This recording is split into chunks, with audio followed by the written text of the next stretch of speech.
अस्सलामुअलैकुम, जरा news HD में खुश आमदीद। मैं हूँ आपके साथ आयशा अहमद। नज़र डालते हैं आज के बुलेटिन पर। बुलेटिन में सबसे पहले खबर शामिल करते हैं बहावल नगर से। डिप्टी कमिश्नर बहावल नगर कैप्टन रिटायर्ड मोहम्मद वसीम की ज़ेर सदारत पोलियो इजलास मुनक्किद हुआ।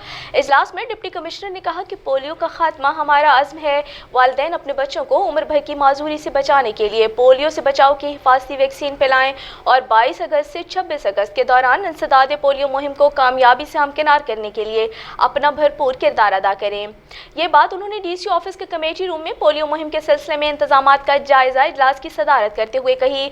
इस मौके पर additional deputy commissioner general Abdul Jabbar Gujjar, CEO health doctor Saleem Akbar Lagari, महकमा सेहत के अफसरान, WHO के नुमाइंदे और दीगर महकमों के अफसरान मौजूद थे। वाज़ेह रहे कि 22 अगस्त से 26 अगस्त के दौरान 5 साल तक की उम्र के बच्चों को पोलियो टीमें घर घर जाकर पोलियो से बचाव के कतरे पिलाएंगी, जबकि कैचअप एक्टिविटी 25 और 26 अगस्त तक की जाएगी।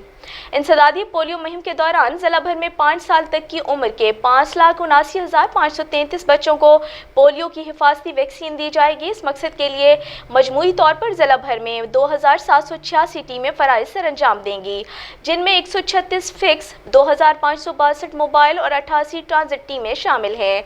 बाद deputy commissioner captain retired Mohammad Wasim ने गुज़श्ता पोलियो कैंपेन में अच्छी कारकर्दगी के हामिल न्यूट्रिशन सुपरवाइजर्स में तारीफी सर्टिफिकेट्स तकसीम किए।